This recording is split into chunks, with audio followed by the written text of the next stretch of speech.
मोहन यादव जी इसलिए सीएम बने क्योंकि वो ओबीसी समाज से आते हैं, यादव हैं। चौथी पंक्ति में बैठने वाले मोहन यादव अब मध्य प्रदेश के नए मुख्यमंत्री होंगे। शिवराज सिंह चौहान जी के साथ गलत हुआ क्या? ये तो कभी उनने भी नहीं बोला और मैंने भी नहीं बोला। कहते मामा बड़ी मेहनत किए थे। अरे जनता बहुत जोरदार है भाई साहब। अखिलेश यादव, तेजस्वी यादव में यादवों का सबसे बड़ा नेता कौन? आपका बैकग्राउंड यूपी से वैसे? मैंने कहा मना किया, मैंने कहा ना जितने यदुवंशी है सब यूपी से। लैपटॉप बांटने कहे थे, स्कूटी देने कहे थे, कब मिलेगा लैपटॉप, कब मिलेगी स्कूटी? लाडली बहन योजना कंटिन्यू रहेगी? क्यों नहीं रहेगी? नाम 60 साल के ऊपर काट दिया गया। अब उसमें आया 21 साल वाले ऐड नहीं हुए। एक लड़का बीटेक करके ईंटा उठा रहा था कि मध्य प्रदेश में सरकारी पोर्टल पर 26 लाख युवा ने फॉर्म भरा है, यानी वो बेरोजगार है। सरकारी नौकरी आपकी प्राथमिकता नहीं है। जितने लोग स्कूल कॉलेज में गए हैं, अगर वो सब पर जो नौकरी पा जाते फिर क्या चाहिए?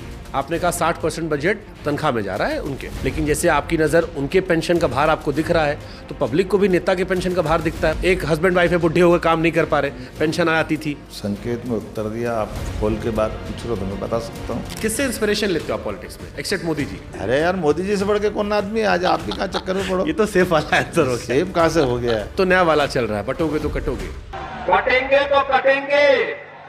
ये मैं नहीं बोलता हूँ। आप इससे यकीन करते हो नारे पे? मेरे एक रहेंगे सेफ रहेंगे। एक रहेंगे तो नेक रहेंगे। गोडसे देशभक्त थे। मैं उस समय पैदा ही नहीं हुआ। योगी आदित्यनाथ और हेमंत बिस्वा शर्मा वाली लाइन में आप भी हैं। आपको भी बड़ा शौक है नाम बदलने का। सीएम मोहन यादव बोले मौलाना लिखने में पेन अटकता था। मोहन यादव ने बदला मौलाना गांव का नाम। गजनीखेड़ी और जहांगीरपुर का भी नाम बदला गया। किसी व्यक्ति ने कहा कि मौलाना का नाम आने पर पेन अटकना बताता है कि मुख्यमंत्री पद पर बैठे शख्स की सोच थोड़ी और बड़ी हो सकती थी। गांव में कोई मौलाना नहीं, गांव में कोई मुस्लिम नहीं। अब पेन अटकेगा नहीं तो क्या चलेगा? एंटी मुस्लिम हुआ? मैंने क्या सीख रहा हूँ? मुसलमान पसंद करते हो आप? अरे मेरे जितने नजदीक के तो सब मुस्लिम ही हैं। दो चार नाम बताओ। मोहम्मद अकबर है, अनिल है, अनिरुद्दीन है, बहुत सारे। अब देखो अकबर चले गए लेकिन अकबर अभी भी है। तो अब मेरा कहना कि अकबर है तो क्या अकबर नाम रखना गलत है? जैसे मैं हिंदू हूँ, मुझे मजा आ रहा है, लेकिन हो सकता है कोई मुसलमान उसको मजा ना आ रहा हो। ये आपने क्यों सोच लिया कि जन्माष्टमी आप बना रहे हो सरकार के तौर पर? जन्माष्टमी मैंने क्या कहा?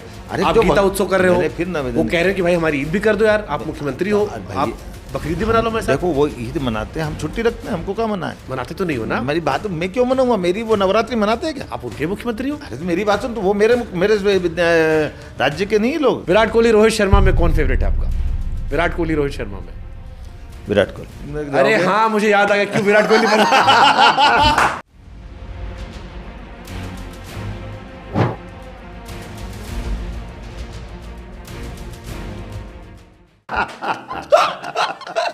आपको भी तो मजा आता है। भाई तेरी ऐसी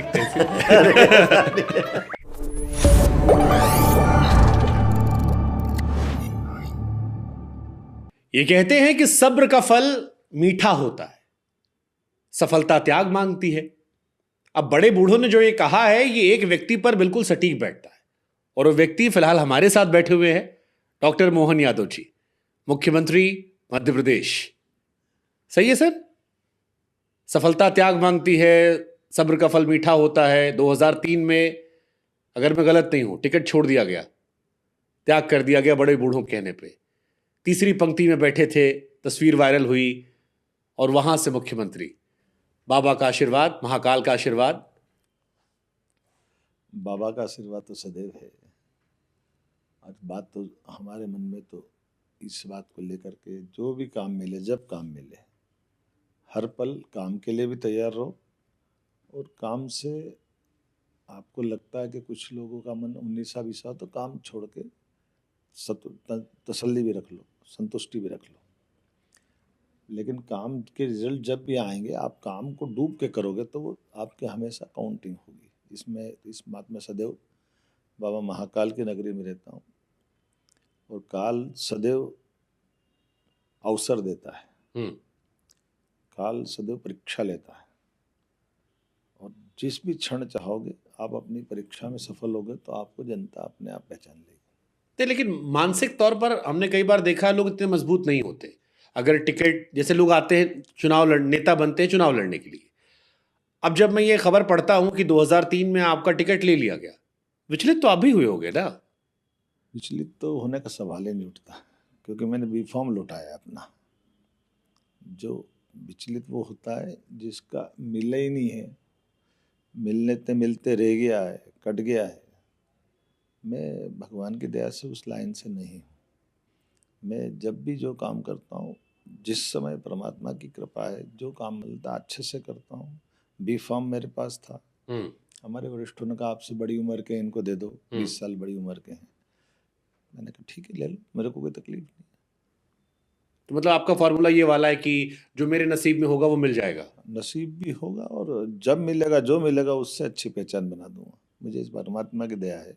काम के मामले में काम सामने कौन सा दे रहा है उसको बेहतर से बेहतर करने की इच्छा रखता हूं। और ये वाली भी खबर सही है कि आप तीसरी पंक्ति में बैठे थे। ये तो गई बात हो गई, बहुत पुरानी, अब कहाँ चक्कर। लेकिन बड़ी बात है, उससे इंस्पिरेशन लोग लेते हैं सर। आप मुख्यमंत्री बन गए, आप भूल गए होगे। मैं ऐसा नहीं मानता हूँ। मेरा तो इतना ही मानना है कि हम अपने बीते कल की बजाय आज जो मेरे पास है, अब आप उसका आकलन आप करिएगा। उसको लगभग 1.25 साल के आसपास पहुंचने वाला होगा टाइम। उसके लिए हमने 150 सवाल रखे हैं। तो मैं तैयार हूँ ना उसके लिए, मैं क्या मना कर रहा हूँ। हमने शुरुआत, हम उससे आगे बढ़े। हाँ ठीक है, चलिए उससे आगे बढ़ते हैं। आपका बैकग्राउंड यूपी से, वैसे थोड़ा सा आपके मैं टच लेके जाता हूँ, उसके बाद मैं आगे जाऊंगा। सारे यादवों का टच यूपी से ही है, बैकग्राउंड भी यूपी से।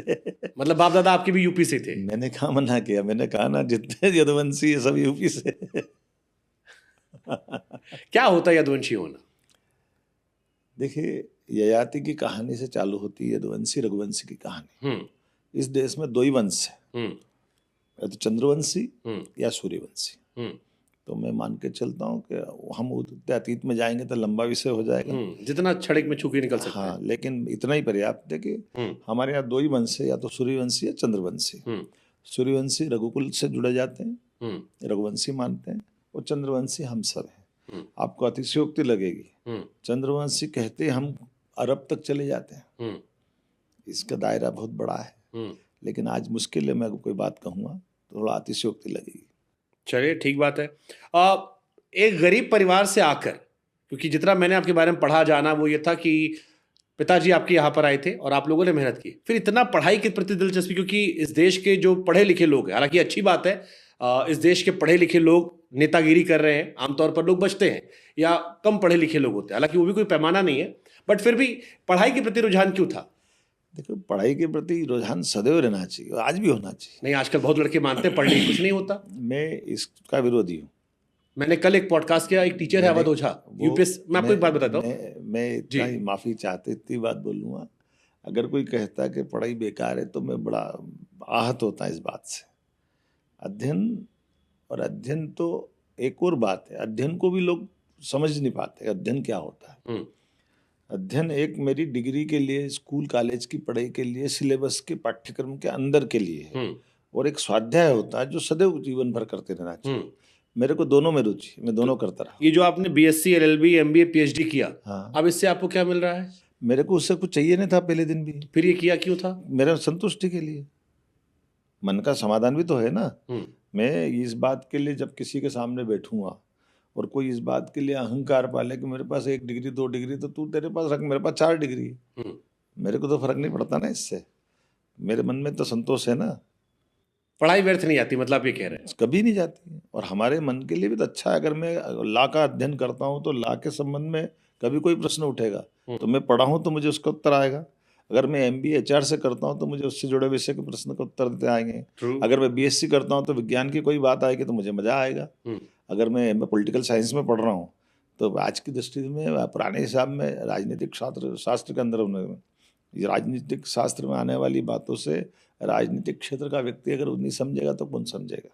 दिलचस्प, क्योंकि अभी लोगों का, बच्चों का, नई पीढ़ी में पढ़ाई में थोड़ा मन कम हो रहा है। वो चाह रहे हैं कि, या लोग मान रहे हैं कि आने वाले टाइम में स्कूल्स की वैल्यू खत्म हो जाएगी। दोनों बातें हैं। मैं आपको अगर इस दृष्टि से कहूँ कि ये स्कूलिंग सिस्टम कब से लागू हुआ है?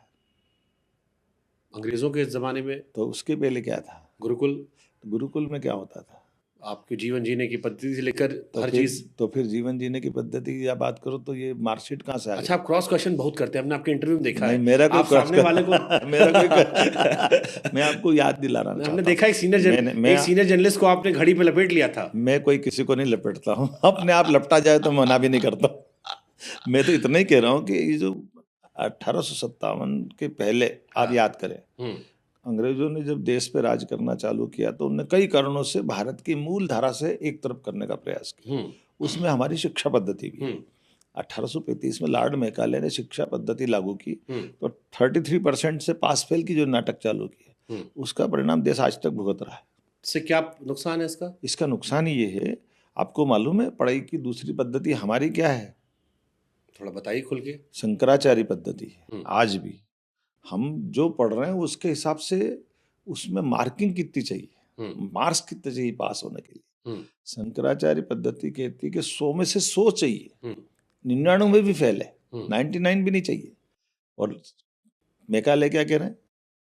33 के ऊपर हो गए तो फिर इसका मतलब क्या हो गया? हमारा और उनका कितना अंतर हो गया? लेकिन हर व्यक्ति सर इतना इंटेलिजेंट थोड़ी ना होगा। मेरा इंटेलिजेंस से सवाल नहीं है, स्वाध्याय से अध्ययन से कह रहा हूँ मैं। तो हमारी गुरुकुल पद्धति में जो आपने अभी कहा कि अपने संतुष्टि के लिए, तो हमारी जब मेकाले ने शिक्षा नीति लागू करी उसके पहले हमारे यहाँ का जो स्वाध्याय था, अध्ययन था, गुरुकुल की परंपरा थी, साक्षरता का प्रतिशत था, वो 100% था। इस पद्धति के आने के बाद तो डाउन हुए। तो हम उस चश्मे को कब तक लगा के देखते रहेंगे जो चश्मा हमारे आंखों के लायक ही नहीं है? देखो इतिहास का डेटा तो मेरे पास है नहीं, लेकिन भविष्य की बात मैं कर सकता हूँ। तो मैं भविष्य की दृष्टि से ही कह रहा हूँ। भविष्य का ही सवाल यशस्वी प्रधानमंत्री श्रीमान नरेंद्र मोदी जी ने 2020 की शिक्षा नीति लागू की, वो उसी तरफ ले जा रही है कि अगर हमारे यहाँ बच्चे आज केवल डिग्री लेने कॉलेज आ रहे हैं तो हमको नहीं आने देना है। डिग्री लेने आना है केवल, और डिग्री लेके बेरोजगारी की भीड़ बढ़ाना है, ये तो हमारे देश के लिए कभी उचित नहीं हो सकता है। इसका तात्पर्य ये है कि पूरी दुनिया में ऐसा कहीं नहीं होता जो हमारे यहाँ हो रहा है। हमारी मूलतः प्राइमरी मिडिल के बाद ही व्यक्ति की जीवन धारा बनाने की इच्छा उसकी सामने आने लगती है।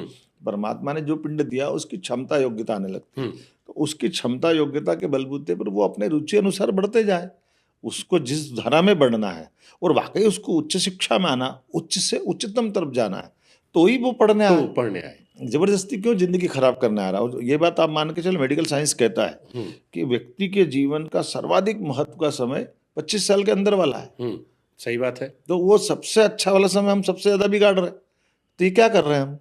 हमको विचार नहीं करना पड़ेगा, हमको उसका सबसे अच्छा समय उसको देना पड़ेगा जिसका वो अपने से बेहतर उपयोग कर ले। तो इसलिए प्राइमरी मिडिल के बाद ही स्क्रीनिंग करते हुए हम उस जिस दिशा में वो जाना चाहता है, वो अपने बच्चे पालना चाहता है, आगे अपने जीवन में कुछ हासिल करना चाहता है, वो कोई और अपनी दुनिया में अच्छे से अच्छे प्रकार से कोई सपना देखता है, तो आज के ज़माने में उसका स्किल डेवलपमेंट करते हुए क्लास 8th के बाद आप ये कह रहे हैं कि अगर व्यक्ति पढ़ना नहीं चाहता या कोई और काम करना चाहता है तो पढ़ाई छोड़ दे। ये भाई इस तरह की हमें प्लानिंग डेवलप करनी चाहिए। मतलब आप मेरे को एक बात बताइए, आप अभी कौन सी पढ़ के मेरे सामने बात कर रहे हैं? मैंने आपकी डिग्रियां बताई थोड़ा। मैंने बीटेक मैकेनिकल इंजीनियरिंग बीटेक किया ना। आपने मैथमेटिक्स पढ़ा होगा। आप कभी एक बताइए, कभी आप तो बहुत अच्छे से बहुत भाग्यशाली हो कि इतने अच्छे पढ़े हो। सहमत हूं। सामान्य व्यक्ति के जीवन में 5वीं तक पढ़ा हुआ गणित काम आता कि नहीं आता? सही बात है। बल्कि 5वीं वाला भी बेकार हो गया, दूसरी तीसरी का गणित काम आता है। जीवन भर 2 4 के इधर होते हैं और वो आंकड़ा देखता, बैंक बैलेंस देखता, अपनी जिंदगी पूरी कर लेता है।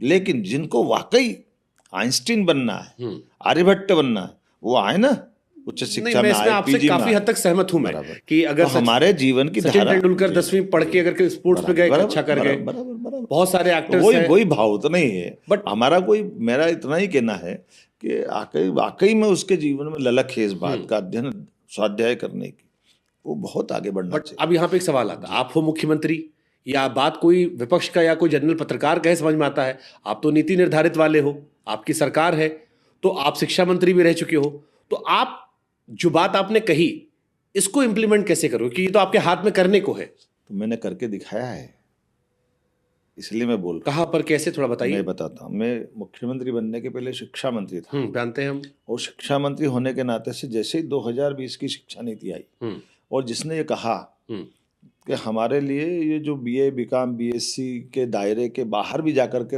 विद्यार्थी को पढ़ने का मौका देना चाहिए, हमने इमीडिएट टास्क फोर्स बनाई और इसी के आधार पर जब हमने एक विद्वानों की कमेटी बनाई, उस कमेटी के बलबूते पर ये नई शिक्षा नीति परिप्रेक्ष्य में हम किस प्रकार से डिज़ाइन करें कि अगर कोई मैथ्स का बच्चा भी कोई आर्ट्स का सब्जेक्ट लेना चाहता है तो उसको मौका देना चाहिए। अगर कोई कॉमर्स का विद्यार्थी साइंस की कोई बात सीखना चाहता है तो उसको मौका देना चाहिए। और इतना ही नहीं, वो सब कुछ किया जो शिक्षा नीति में हमको 2020 के दायरे में लाने के लिए मौका था। और मुझे इस बात का गर्व है, मध्य प्रदेश एकमात्र राज्य है जो शिक्षा नीति में सबसे पहले इस दिशा में आगे बढ़ा, जिसने तुरंत अपने दायरे खोल दिए। जैसे स्टेट के अंदर शिक्षा के लिए कोई उम्र नहीं होना चाहिए, इसलिए हमारे विश्वविद्यालयों में दादाजी, पिताजी और बेटा तीनों एडमिशन लेना जाए तो तीनों को देने के उम्र का दायरा हमने खत्म कर दिया। Okay, interesting. क्योंकि हमने कहा कि उम्र के दायरे से शिक्षा का महत्व नहीं। डबल डिग्री लेना चाहे, हमने कहा तू 3 ले भाई, क्या तकलीफ है, एक ही डिग्री क्यों पड़े, तुम्हारी इच्छा है, हमको क्या परेशानी है। हमने कहा कि हमारे कृषि आधारित, अगर आज की इस दशा में मध्य प्रदेश वो राज्य था जहां 2003-04 तक केवल 7 लाख हेक्टेयर कृषि भूमि थी सिंचित, और आज की स्थिति में हमारी 48 लाख हेक्टेयर कृषि भूमि है। और हमारी सरकार बनने के बाद, मुख्यमंत्री बनने के बाद हमने कहा 1 लाख करोड़ हेक्टेयर कर दूंगा। तो हमने कहा कि जब हमारा कृषि का इतना रकबा बढ़ने वाला है तो मैंने जैसे बीएससी किया है, तो मेरे मन में आता था कि बीएससी एग्रीकल्चर करने के लिए मैं अगर जाऊं तो पूरे प्रदेश में केवल बीएससी एग्रीकल्चर के हमारे 2-3-4 ही कॉलेज है, तो वो उसके बाहर जा ही नहीं सकते थे। तो हमने कहा बीएससी एग्रीकल्चर करने के लिए हमारे विश्वविद्यालय, बाकी क्यों समर्थन नहीं होना चाहिए, बाकी कॉलेजों में भी क्यों गुंजाइश, ठीक है भारत सरकार के कुछ मापदंड है, वो मापदंड लगा लो। अगर वो किसी कॉलेज में प्रैक्टिकल करने के लिए कुछ जगह चाहिए तो खेती किसानी के लिए लो, किराए पे ले लो, लेकिन बीएससी एग्रीकल्चर तो करने दो भाई। कम से कम मैं बड़े पैमाने पे अपने राज्य के विद्यार्थियों को, वो अपनी खेती तो ढंग से कर ले। हर एक कोई नौकरी थोड़ी करना चाहेगा, वो नौकरी करेगा तो भी काम आएगा, नहीं करेगा तो अपने घर की खेती कर लेगा, अब आप हॉर्टिकल्चर कर लेगा। अब आप जो बात कर रही है प्रैक्टिकली तो मैंने लागू कर दिया, प्रैक्टिकली साउंड है। अब इसमें एक सवाल मेरा और है जी, अभी भी सीबीएसई आईसीएसई का बोलबाला तो है, अब क्या ये बातें आपने ऊपर ही पहुंचाई कि आने वाले टाइम में ये पैटर्न बढ़ाया जाए? मैंने क्या कहा, ऊपर वालों ने तो डिजाइन बना के दिया शिक्षा नीति का, जो राज्य बढ़ेंगे सबको लाभ मिलता जाएगा। मैंने शिक्षा मंत्री बन के लाभ मिला, अब मैं मुख्यमंत्री बन गया तो मैं स्कूल में भी लग गया हूँ, क्योंकि मैंने उस समय उच्च शिक्षा में लागू कर दी थी, अब स्कूल शिक्षा में हम बढ़ रहे हैं। ठीक है, गुरुकुल का आपने शुरू में जिक्र किया, उसका भी कुछ इम्पैक्ट डालना चाहते हो आप शिक्षा नीति में? कि क्योंकि आपको मैंने कई बार देखा है सनातन की बात करते हुए, पुरानी संस्कृतियों की, जैसे आपने कहा कि अंग्रेज लेकर आए स्कूल कल्चर, तो पुराने कल्चर की कोई नई चीज जो आज की शिक्षा पद्धति में आप डालना चाहते हो? मैंने आपको उदाहरण दिया ना, जैसे शंकराचार्य पद्धति की, वैदिक ज्ञान की दृष्टि से वेद को अध्ययन अध्यापन के लिए वेद का दायरा इतना विशाल है, मैंने वेद से उदाहरण दिया है। तो हमारे पास में एक शंकराचार्य पद्धति जिसकी मैं बात कर रहा हूँ, उनके विद्यार्थी 100 में से 100 नंबर लाते हैं, और लाने के बाद वो पास फेल होते तो कोई सर्टिफिकेट नहीं मिलता उनको कागज में। आप कल्पना कर सकते हो, आप गुरुकुल में आ रहे हो, आप पढ़ भी रहो, और पढ़ने के बाद आपसे कोई भी पुस्तक उठाकर आपकी परीक्षा जब लेंगे, कहीं से भी पन्ना खोल देंगे, एक शब्द बोलेंगे उसका पूरा, उसके बाद आपको कंठस्थ पूरा सुनाना। ये हमारी पद्धति थी, और उसके बाद में भी कोई पास का सर्टिफिकेट नहीं देंगे आपको, क्योंकि उसके अनुसार आपको जीवन जीना है।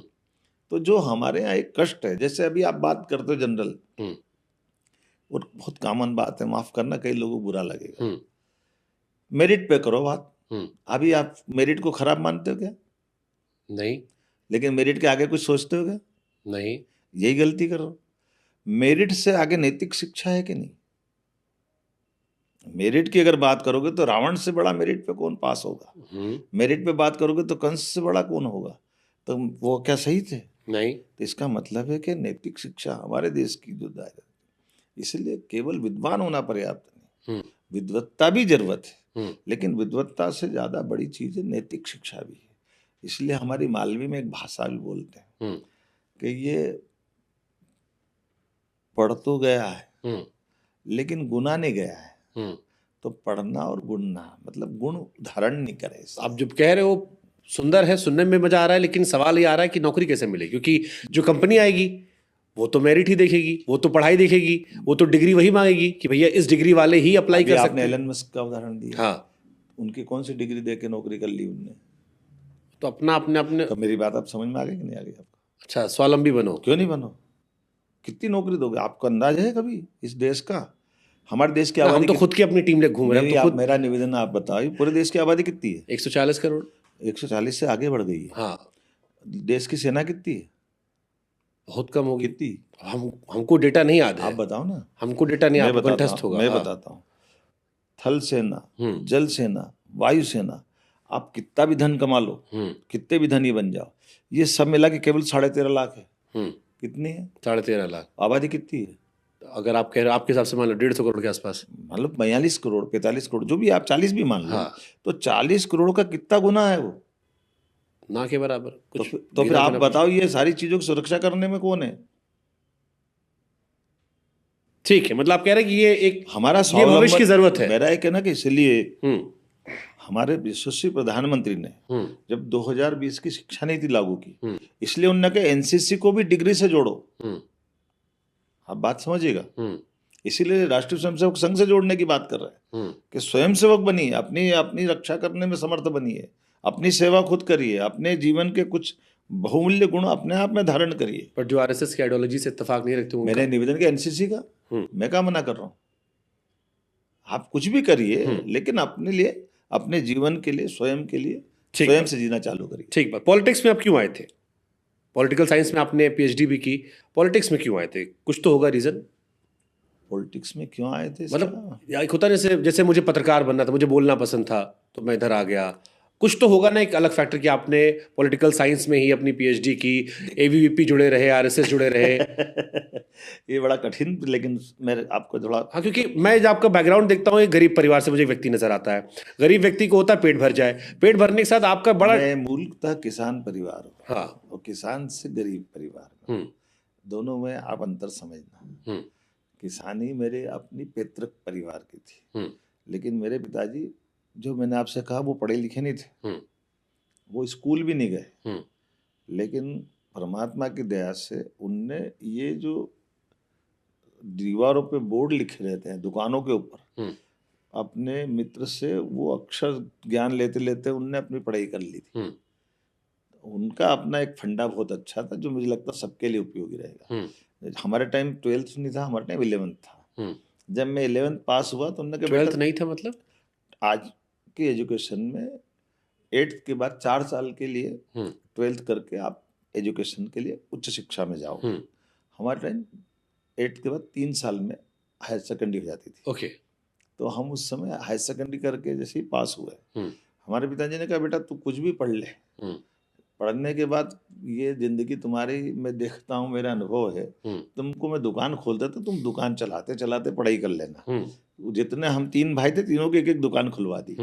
ये अलग बात है कि मैं दुकान भी चलाता था, जाते फर्स्ट ईयर में चुनाव भी लड़ लिया, फर्स्ट ईयर में जीत भी गए थे, जीत भी गए। और ये जो फंडा है, ये हमारे देश के हर समझदार व्यक्ति के दिमाग में रहता है कि हर एक को नौकरी नहीं मिलेगी, इसलिए अपना स्वयं का स्वावलंबी रास्ता ढूंढना पड़ेगा। वो जिस रास्ते पे जाना चाहे वो उस रास्ते पे बढ़े। और ये बात तो सही, जैसे मैंने आपको नौकरी की सीमितता बताते हुए देश की सेना से जोड़ा कि हमारे यहाँ इतनी बड़ी आबादी को कहाँ कितने दायरे में लाओगे। और बड़े दुर्भाग्य के साथ कहना पड़ रहा, मुझे बोलने में अटपटा लगेगा, मैं मेरे राज्य का उदाहरण देना चाहूँगा। मेरे राज्य के अंदर हमारी राज्य के बजट का 60% हिस्सा तनख्वाह में जाता है। क्या? और राज्य की आबादी कितनी है? लगभग 9 करोड़। और लेकिन जो नौकरी पेशा लोग हैं उनकी आबादी कितनी है?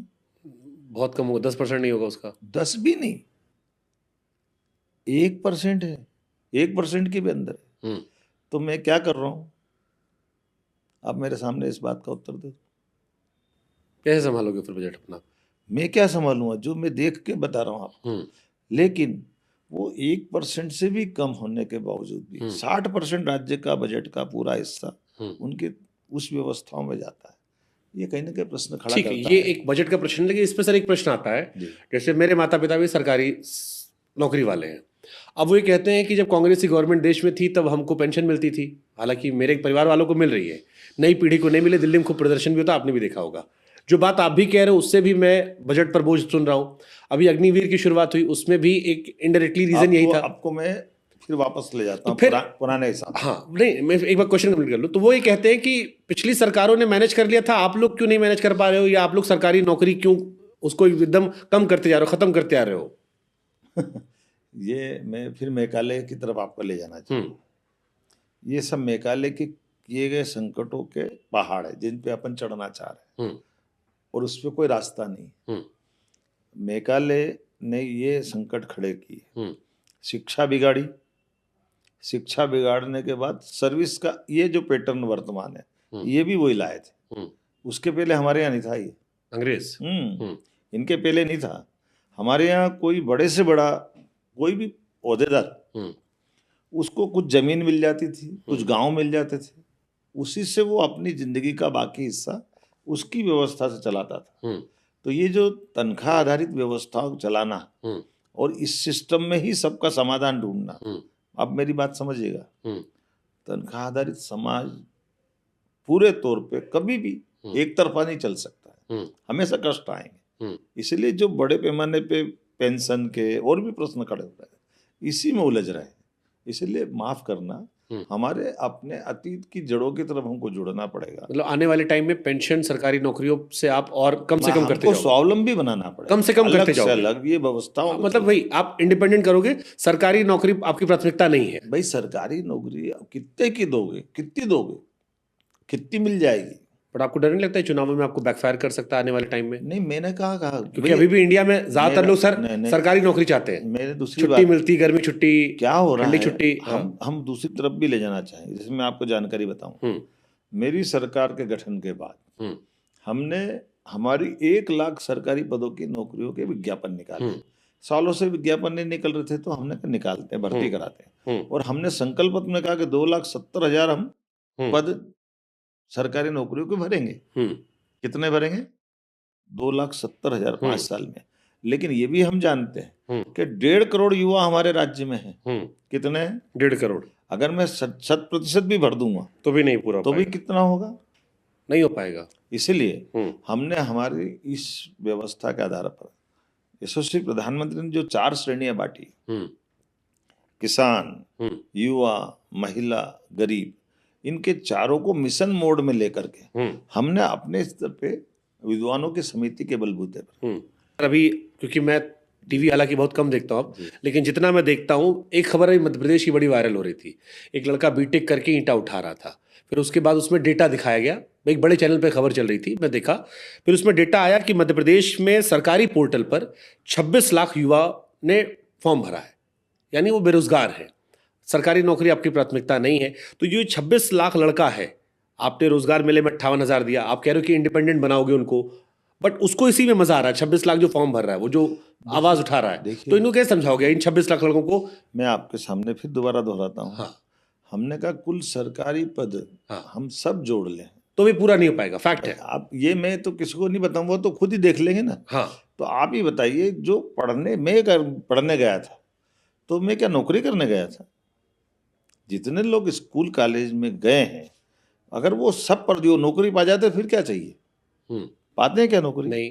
तो ये अभी यथार्थ को सब जानते हैं। जिनको सरकारी सर्विस में जाना है वो जरूर जाए, मैं ना नहीं बोल रहा हूँ। उनके जाने के लिए हम विभिन्न प्रकार की कोचिंग लगा रहे हैं, उनको सब प्रकार की सहूलियत दे रहे हैं, बट उधर प्राथमिकता कम है। लेकिन फिर भी जो बाकी लोग हैं उनका भी तो चिंता करना पड़। सरकार का मतलब सरकार समान रूप से। अब एक सवाल मेरे मन में और आया, आपने कहा 60% बजट सरकारी लोगों पर जा रहा है। अब जनता के तनख्वाह में जा रहा है उनके। अब जनता के मन में एक सवाल आता है कि भाई आपने हमारा तो काट दिया, विधायक जी को पेंशन मिलती रहती है, अब काटना है तो नेता आप हो, आप भी अपने लोग कटवाओ ताकि बराबर चले मामला। आपकी जानकारी के लिए, हमारी सरकार बनने के बाद एज ए मुख्यमंत्री, माफ करना, हमारे यहाँ कांग्रेस के शासनकाल से मैं अलग से कोई व्यापार व्यवसाय करता हूँ, उसका इनकम टैक्स भी सरकारी भरती थी। मंत्री विधायक बनने के बाद मैंने कहा ये नहीं चलेगा। हम अपना व्यवसाय करते थे तब भी हम टैक्स भरते थे, आज हम मुख्यमंत्री होगा, मंत्री होगा, तब भी हम क्यों अपना नहीं भरेंगे? और मुझे इस बात की प्रसन्नता, हमने भी अपना बंद किया। हमारे विधानसभा अध्यक्ष जी ने भी बंद किया, हमारे नेता प्रतिपक्ष ने भी बंद किया। अच्छी परंपरा मानते ठीक हैं। है, अच्छी इसके लिए आपको साधुवाद, ये आपने अच्छा काम किया, मैं इसकी तारीफ भी कर रहा हूं कैमरे पे। लेकिन जैसे आपकी नजर उनके पेंशन का भार आपको दिख रहा है, तो पब्लिक को भी नेता के पेंशन का भार दिखता है। उसको लगता है यार नेताजी तो कमा लिए, उनका तो बढ़िया घर बन गया, हमारे यहाँ अब जैसे कोई गरीब आदमी है, एक हस्बैंड वाइफ है, बुढ़े हो गए, काम नहीं कर पा रहे, पेंशन आती थी। मैंने आपकी बात को संकेत में उत्तर दिया, आप खोल के बात पूछ रहे हो तो मैं बता सकता हूँ। भविष्य में मतलब आपकी योजनाएं हैं? नहीं बोला कि इसीलिए मैं कह रहा हूँ कि जो आपने मेरे से प्रश्न किया मैंने आपको उत्तर दिया कि जो जो नहीं जमता जा रहा करते जा रहे हैं। हमारे समय में इन सारी बातों के लिए ये अतीत की चली व्यवस्था है, हम धीरे धीरे उन सब बातों पे समाधान ढूंढेंगे जिसपे आप प्रश्न कर रहे हैं। बढ़िया, अगर ये है तो फिर आपको मुझे लगता है कि लोग पसंद करेंगे आपके लिए। अब आते हैं सर एक बढ़िया सवाल पे। अभी आपके एक बीजेपी के नेता राज्यवर्धन सिंह राठौड़ फौज में है, राजस्थान सरकार में मंत्री है, मैं उनका पॉडकास्ट कर रहा था, तो वो फौज में भी थे, फिर नेता बन गए। तो मैंने कहा सर फौज और इसमें क्या अंतर होता है नेताही में? तो उन्होंने कहा फौज में जो साथी खड़ा होता है पीछे जब लोग लड़ने आते हैं तो भरोसा होता है कि वो बचा लेगा या आगे वाले देख के वर्क कर लेते हैं, लेकिन नेता में क्या होता है, सामने वाला डर पीछे वाले का रहता है कि जो हमारे साथ खड़ा है तो नहीं, वही खंजर मार देगा। एक साल आपकी सरकार को हो गया, मध्य प्रदेश में बहुत बड़े बड़े चेहरे हैं, इनसिक्योरिटी होती कभी? देखिए मैं कि दुश्मनों का क्या, मेरा एक धोखा तो अपने देते हैं। एक निवेदन है, मैं नहीं जानता हूँ, मैंने वो उनका इंटरव्यू नहीं देखा, नहीं तो मेरे मित्र में उनको समझाइश दूंगा कि वो थोड़ा सा अपने बोले गए शब्द में वो विनोद में बोल गए, ये मान के चलो वो अर्ध सत्य पूर्ण सत्य नहीं है। क्यों? मैं उसका उत्तर देता हूँ। जैसे खेल है ना, खेल कुछ इंडिविजुअल गेम होते हैं, जैसे निशानेबाजी आप करोगे कोई परेशानी, नस पकड़ लेते हो आप सट से। क्यों?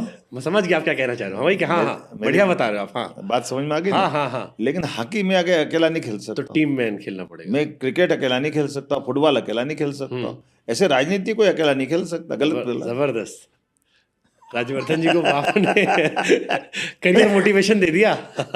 हम आपने याद दिलाई, मैंने तो देखा नहीं था, मेरे भाई है, मैं बोलूँगा उनके जरा।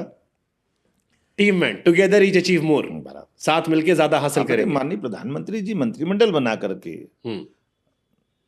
हम तो विक्रमादित्य की नगरी वाले नवरत्न चला रहे थे। सभी राजा, कोई भी राजनीतिज्ञ टीम गेम के बिना कैसे चले? ठीक बात, लेकिन जनता जो होती, देवता भी इंद्र दरबार। समझ गया सर, मैं समझ गया, आपने राज्यवर्धन जी के लिए मैसेज दे दिया। लेकिन जनता जो होती है उसे कंपैरिजन करने में बड़ा मजा आता है। अब यहाँ मामक सरकार थी। अरे जनता बहुत जोरदार है भाई साहब, जनता का तो मैं शुरू से कायल हूँ। क्या विकेट उड़ता है तो ताली बजती, मजा आ जाता जनता को। उसी आदमी के लिए ताली, उसी के लिए उसी जनता को बैट से बाल गई स्टेडियम के बाहर, तो उसके साथ ताली तैयार।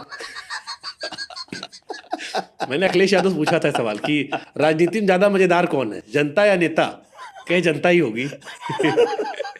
तो मैंने तो कही है जनता, इसीलिए जनता भगवान होती है, जो बोला गया है ना, इसीलिए बोला है। तो जो भगवान आपकी है वो कई बार जैसे देश में लोग बात करते हैं तो मामा को लेके सेंटी हुए आते हैं, कहते हैं मामा बड़ी मेहनत किए थे और किस्मत जबर आपकी हो गई। तो ये की कंपैरिजन होता है, क्योंकि आप अभी भी शिवराज जी से, लोग जैसे आपके वो नेता रहे, आप भी उनका काम किए हो, लेकिन 10 साल से ऊपर मुख्यमंत्री रहे, तो कंपैरिजन तो होता ही होगा। आप जाते होगे, आप पे कामों की समीक्षाओं में, हर चीजों में शिवराज जी ऐसे करते थे, आप ऐसे करते हो, हालांकि आप लोग बहुत अलग पर्सनैलिटी हो। देखिए ये हमारे देश का कल्चर है। हमने देश में 2 प्रधानमंत्री देखे, स्वर्गीय भारत रत्न अटल बिहारी वाजपेयी भी देखे हमारी पार्टी से, हाँ, एक मोदी जी, और मोदी जी भी देखे। तो हमारी पार्टी में तो दोनों का अपना आपका ज्यादा फेवरेट कौन से है? मैंने क्या कहा, हमने तो दोनों का अपना ज्यादा फेवरेट आप कौन से हैं? देखो मैंने मोदी जी के साथ काम किया है, तो मैं उनके अनुभव की बात कर सकता हूँ। अगर नदी जोड़ो अभियान हमको मिला है, अटल जी ने स्वप्न देखा। पॉलिटिकल साइंस की डिग्री का पूरा उपयोग कर लिया आपने। मैं तो नहीं जानता हूँ, आप मार्किंग कर रहे हो। जबरदस्त। तो हाँ, ये जो हमने सवाल आपसे पूछा था कि जैसे जब यहाँ पे कैंपेन खत्म, सर इलेक्शन जीते, तो शिवराज जी थे, विजय वर्गीय जी थे, तोमर जी थे, सिंधिया जी है, वो बड़े बड़े नाम चर्चा चलती है। कभी लगता नहीं कि कभी आप देखो 4-5 पहिए है, कोई एक निकाल ले गया तो? कैसी बात करते हो? आपने विराट कोहली को नहीं देखा, उनकी टीम में कौन कौन थे? तो फिर गावस्कर किसकी टीम में थे? कमलनाथ जी सचिन तेंदुलकर की टीम में गावस्कर भी थे। कमलनाथ जी का एक पावा आप में लगा है। मेरे से मैंने क्या निवेदन किया, आप मेरी बात आप समझो तो सही।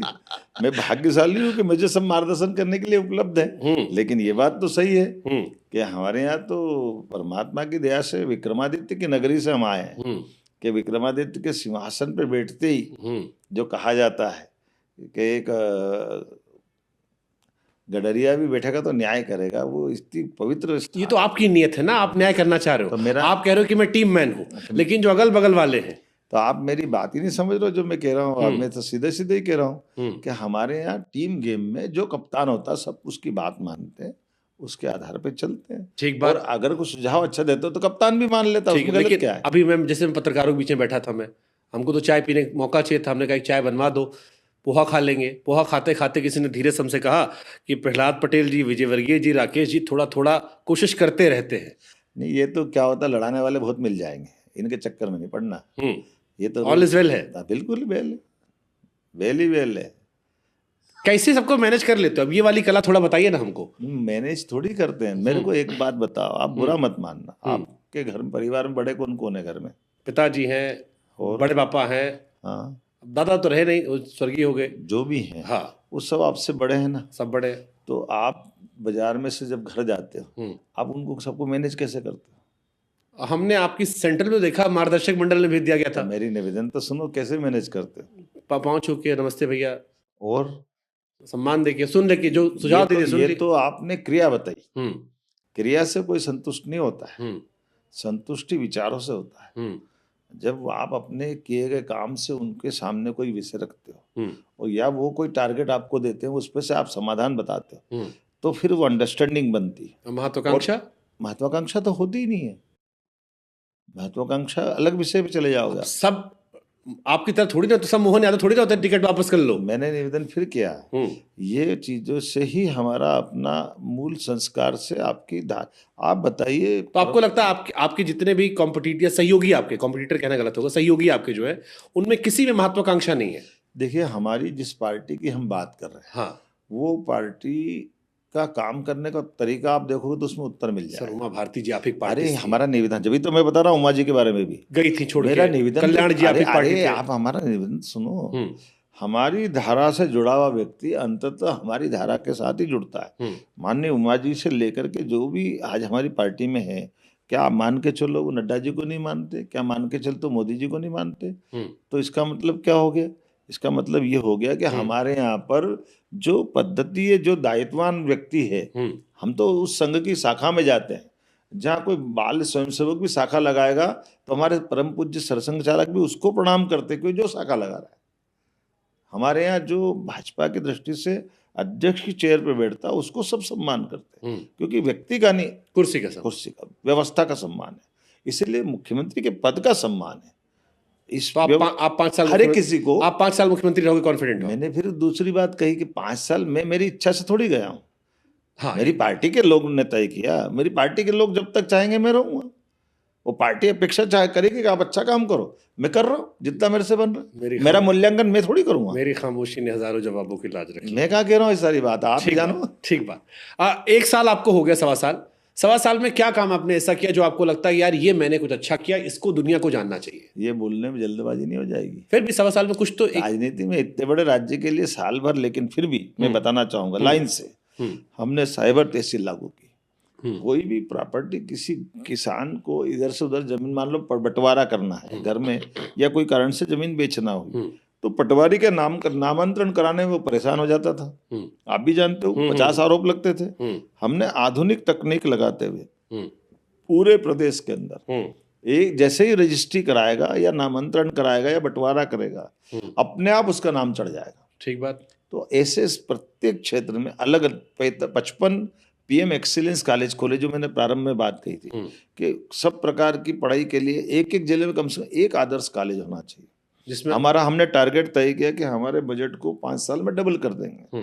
हमने टारगेट किया कि हमारा सिंचाई का रकबा 48 लाख हेक्टेयर से बढ़कर के 1 करोड़ हेक्टेयर तक हो जाएगा। उसके 5 साल के चरण करते करते अलग अलग टुकड़ों में बात की। हमने ऐसे थानों के लगभग 1000 के आसपास थाने, 70 साल से थानों की सीमा ही नहीं बदली गई थी, आबादी इतनी बढ़ती गई। तो आबादी के परिप्रेक्ष्य में हमने उसको समेकित करने का प्रयास किया कि पुलिस की व्यवस्था से व्यक्ति को नजदीक से नजदीक कैसे पहुंचाया जा सके। उसके जीवन में जब आवश्यकता पड़े तब वो इतने लंबे दूर जो आजादी के पहले के बने हुए थे उस व्यवस्था को बदलना पड़ेगा। पुलिस वालों की जिंदगी हमने में अच्छी सारे के सारे जिलों की सीमा बदलने के लिए परिसीमन आयोग बनाया। कहीं हमारा 5 लाख का जिला, कहीं 40 लाख का जिला। ये बड़ा इंटरेस्टिंग टॉपिक है, इसके बारे में कई पत्रकार भी हमसे जिक्र कर रहे थे कि ये जिलों का परिसीमन क्यों किया आपने? इसलिए कर रहे हैं भाई साहब कि 55 जिले हमारे बने हैं और उसमें निवाड़ी जैसा जिला जिसकी आबादी 5 लाख भी नहीं, और एक जिला इंदौर है जिसकी आबादी 40 लाख है, इन उज्जैन है हमारी आबादी 35 लाख है। तो अगर हमारी इतनी बड़ी आबादी है और ऐसे में हमारे संसाधनों के ठीक से बंटवारे के अलावा लॉ एंड ऑर्डर से लेकर सब व्यवस्थाओं के लिए हमको पुनर्सीमा का वापस परिसीमन लाना पड़ेगा, ताकि युक्ति युक्तकरण के आधार पर हम पदों पे भी इस प्रकार से कर रहे हैं कि आज इस प्रशासनिक दक्षता की दृष्टि से कौन से पदों का वहाँ युक्ति युक्तकरण कर किया जाए ताकि वो पद वहाँ मिले और व्यवस्थाओं का संचालन ठीक से हो। तो लंबे समय तक चलने के लिए हमको सुव्यवस्थित रहना पड़ेगा। ठीक, लड़के लोग हमसे बहुत मैसेज किए कि सर से कहिएगा कि लैपटॉप बांटने कहे थे, स्कूटी देने कहे थे, वो उस बारे में बात नहीं हो रही है। कब मिलेगा लैपटॉप, कब मिलेगी स्कूटी? देखिए उनकी श्रेणी बनी हुई है और उनको मिलती जा रही है। मेरे पार्टी आपने? हाँ, जो बराबर जिस लाइन के है, जो योजना हमारी है, हमारी एक नहीं है, 170 योजना है। नहीं, इलेक्शन में जो वादा किया गया मैंने क्या कहा, तो इलेक्शन में बटी थी ना। जो योजना जिस टाइम पीरियड की थी वो उस टाइम पीरियड में हुई। आज हमारे लिए जो हमने योजना लागू करके सरकार बनाई, जैसे उदाहरण के लिए हमने कहा था कि हम गेहूं का दाम 5 साल में 2,700 रुपये क्विंटल कर देंगे। अब हम क्रमशः 125 रुपये बोनस देते देते उस दिशा में बढ़ रहे हैं, तो हमारा 5 साल में 100% हो जाएगा। आपकी प्राथमिकता किसानों की टूट मुझे काफी दिख रही है। नहीं, मेरी सभी तरफ है समान रूप से। आप सेक्टर पूछो। जैसे फिर मैं पूछ रहा हूँ, लैपटॉप वाली क्या योजना अभी आपकी है? मैंने कहा कि लैपटॉप वाली योजना के लिए जिस श्रेणी के बच्चों को जो लैपटॉप मिलना चाहिए, उस श्रेणी के बच्चों को वो सामान पहले पैसा डाल दिया गया था खातों में, खातों के बजाय। और कुछ हद तक मेरी जानकारी में, क्योंकि मेरे टाइम की योजना नहीं है, लेकिन ऐसा बताया गया कि वो 1 साल की योजना थी, सिर्फ 1 साल। इसलिए हम परमानेंट योजना नहीं थी। हाँ, हमको मालूम नहीं है, लेकिन हमने कहा फिर भी जिन योजनाओं, जैसे साइकिल हमारी बच्चों को देने की थी, बच्चों को पहले पैसे जा रहे थे तो बच्चे के पिताजी घर में उठा लेते थे पैसे। इस साल हमने साइकिल खरीद के बांट दी वापस। ठीक है, ताकि हमने कहा कि जो योजना ऐसी है उनका लाभ मिले। हम आपको 1 साल का बेनिफिट ऑफ डाउट पूरा देके चलेंगे कि आपको 1 समय हुआ है तो इतना डाउट देंगे। लाडली बहन योजना कंटिन्यू रहेगी? क्यों नहीं रहेगी?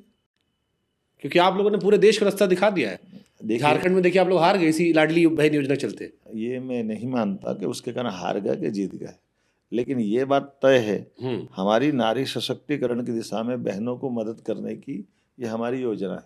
1250 से 3000 जाए, आपने शायद कहीं कहा था। अरे हमने तो कहा कि हमने, और अभी उज्जैन में आप हैं, यहाँ 2 कारखाने चल रहे हैं, आप चले जाइए, दोनों कारखानों में 4-4 हजार बहनों को नौकरी दे रहे हैं। और वो नौकरी में अगर 12,000 या 15,000 फैक्ट्री मालिक दे रहा है तो 5,000 रुपये महीना इंसेंटिव हम दे रहे हैं, क्योंकि अगर वो वाकई 8 घंटे काम कर रही है तो 10 साल तक सरकार 5,000 रुपये महीना फैक्ट्री में देगी। क्योंकि हमने कहा कि भाई हमारी बहनों के हाथ में पैसा जाए तो तकलीफ क्या है। अच्छी बात है, 2,47,00,000 महिलाएं लाभ उठा रही हैं। 1,29,00,000 है। 1,29,00,000 है, लेकिन अभी इसमें कई सारा नाम कट गया 60 साल के ऊपर वाला। देखिए योजना ही ऐसी है ना। आप सवाल पूरा कर। अरे मैं तो बता ही देता हूँ, नाम क्यों गया कट रहा है? सर ये जादू दिखा के सवाल इधर था, सवाल इधर थे तो जादू दिखा रहे थे। नाम 60 साल के ऊपर काट दिया गया। अब उसमें आया कि जो आपको मालूम फॉर्म भरने के टाइम पे क्या फॉर्म भरा गया, 21 साल वाले ऐड नहीं हुए। आपने पढ़ा क्या? क्या योजना जब चालू हुई तो आपने जो फॉर्म दिया था आपने पढ़ा है? हमको तो यही पता है कि 21 साल से लेकर आपने प्रश्न उठाया ना, मैं आपसे पूछ रहा हूँ, आपने फॉर्म? हमने मध्य प्रदेश का नहीं पढ़ा लाडली बहन योजना फॉर्म। प्रश्न कर रहा हूँ, हमने ये पढ़ा। मेरा निवेदन 60 जी आप बता दीजिए सर। जो फॉर्म है उस फॉर्म में लिखा था कि इस योजना का पात्रता 60 वर्ष की उम्र तक रहेगी। हाँ सही बात है ये। तो फिर अब नहीं ये तो मैं कह रहा हूँ, ये 60 साल जो आप कह रहे हैं ये सच, ये तो जानता नॉलेज मुझे है कि 60 साल के बाद की महिलाओं को नहीं मिलेगा, है ना। अब आपने एक बात कही, अब मैंने कहा 60 तो आपने काट दिया जी। जो नए बच्चे ऐड होने थे आपकी पात्रता के हिसाब से 21 साल शायद आपका जो पैरामीटर था, 20 साल के ऊपर या 21 साल जो भी था वो ऐड नहीं हुए। मैं ये कह रहा हूँ काटने वाला कट गया। मैंने क्या कहा, अभी एक बात हुई पुरानी वाली जो आपने प्रश्न किया के नाम काट दिए, तो अब मैं सही हूँ कि नहीं? बिल्कुल सही आप है। आपके ये योजना का यही पॉलिसी थी कि 60 साल के बाद नहीं मिलेगा। अब ये बात को हमारे विरोधी कहते हैं कि इन्हें नाम काट दिए। नहीं नहीं, अब मैं उसको क्या मानूं? आपने आपकी योजना यही थी, वाकई दैट जस्टिफाइड। है ना? हाँ। अब दूसरी बात कि हमने केवल लाडली बहना ही देना है क्या? हमने तो कहा कि हम 5,000 रुपये इंसेंटिव दे रहे हैं अगर बहन काम करने आ रही तो हम ये जो औद्योगिकरण का दूसरा दौर चालू कर रहे हैं उसमें बड़े पैमाने पे बहनों को उनकी जिंदगी में और सक्षम बनाने के लिए और बड़ी योजना, यानी अब दूसरी योजना में उनको और लाभ बड़ी मिलेगा। योजना चल रहे हैं। उस योजना में ऐड नहीं होंगे, किसी और योजना के थ्रू उनसे लाभ देना। आपको बताया ना, जैसे 5,000 रुपया इंसेंटिव रेडीमेड गारमेंट्स इंडस्ट्री में कोई बहन काम करेगी, हम उसको पैसा दे रहे हैं। हमने कहा कि आईटी सेक्टर में आए उसमें लाभ दे रहे हैं, जिस भी सेक्टर में आए जो काम करना है। नहीं तो यही कंफ्यूजन था लोगों को कि 60+ वाला वो तो आपका पॉलिसी का पार्ट था। 20 के बाद आप ऐड नहीं कर रहे हैं, आप कह रहे हैं कि हम दूसरी योजना के थ्रू लाभ ना बहुत सारे लाभ दे रहे हैं अलग अलग। और जो जिस टाइम योजना आई थी उस टाइम जो पात्र थे उनको इसके थ्रू मिलता रहे। हमने इनने तो कहा था ये योजना बंद कर देंगे, हमने योजना बंद नहीं की बल्कि उसमें पैसे बढ़ा दिए। भाई तो आपके लिए क्या हमने कहा कि सीट निकाल लेंगे आप लोग। मैंने कहा कि हमने 1,000 देते 12.5 चालू कर दिया। 29 में 29 clean sweep, only big state. ये परमात्मा की दया है, जनता भरोसा करती है। कद तो बढ़ गया होगा आपका सेंट्रल में। देखिए भारतीय जनता पार्टी का ना कद बढ़ता ना घटता है। हमारी पार्टी की विशेषता ये है, इसलिए दुनिया की सबसे बड़ी पार्टी हो गई। छिंदवाड़ा जीत गया आप तो जीत गए मतलब कांग्रेस हार गई ये बोलो ना। तो उनकी बात, मैं आपसे बात करूं, आप जीते तो हम तो कह ही रहे, हम कांग्रेस को हराने के लिए तो आए हैं। कांग्रेस को हराया ना हमने कहा कि ये जो कह रहे थे यूपी में डालम डोल हो गया मामला, सब जगह फंसे। ये जो कह रहे थे ना कि हम ये छीन लेंगे, वो गलती हो गई, वो फलाना हो गया, ये हो गया, ये उसी बात का जवाब है। देखिए बड़ा मजा आता है। मोदी ने पीठ थपथपाई थी।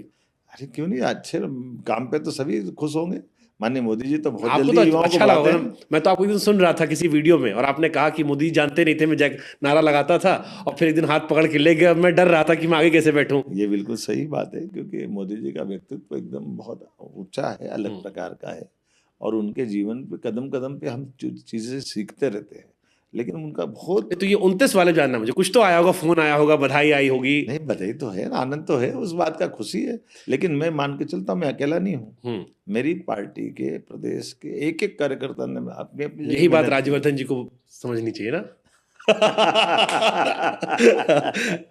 ठीक है, आपने नाम बदला। अब मेरे को बार बार आपको जब मैं देखता हूँ यूपी में बैठ के, दिल्ली में बैठ के, तो मुझे लगता है कि योगी आदित्यनाथ और हेमंत बिस्वा शर्मा वाली लाइन में आप भी हैं। आपको भी बड़ा शौक है नाम बदलने का। क्यों नाम बदलते रहते हैं आप? सारे मुसलमान जो मुस्लिमों की पुरानी पहचान है उनसे।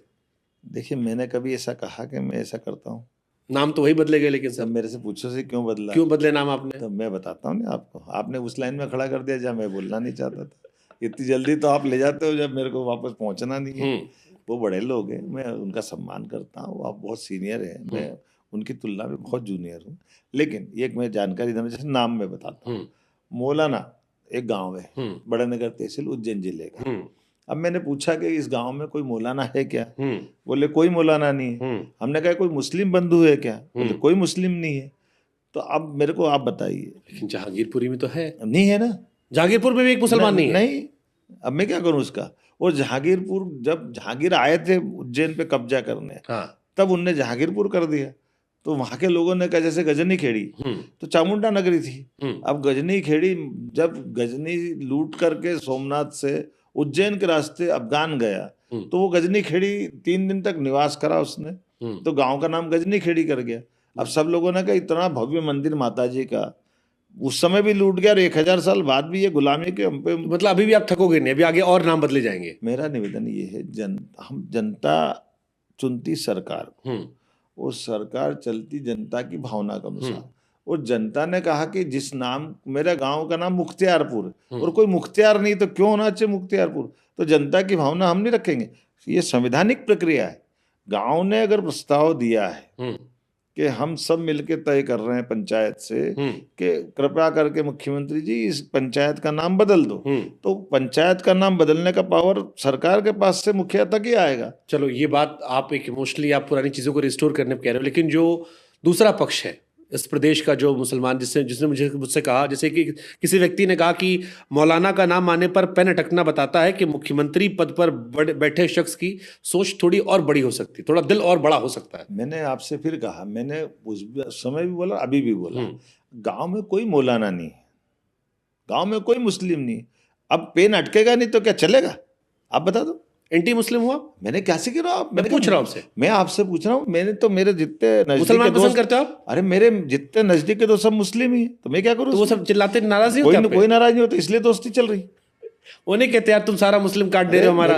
मेरे को अगर एक दोस्त तो ऐसा बोलता तो मैं बताता ना। तुमने एक मस्जिद भी गिरवा दी। मुझे गर्व है, मेरे जितने मुस्लिम दोस्त थे उनने कहा कि हाँ गांव में कोई मौलाना हो तो। कौन कौन दोस्त है मुस्लिम आप? बहुत दोस्त। 2-4 नाम बताओ। मेरे नाम आप मेरे पहचानते हो क्या उनको? मैं नहीं जानता, आपके लोग जानते होंगे। तो मेरे बहुत सारे दोस्त दोस्त ट्रैक कर लेंगे। मोहम्मद अकबर है, अनिल है, अनिरुद्दीन है, बहुत सारे। अब देखो अकबर चले गए लेकिन अकबर अभी भी है। तो अब मेरा कहना कि अकबर है तो क्या अकबर नाम रखना गलत है?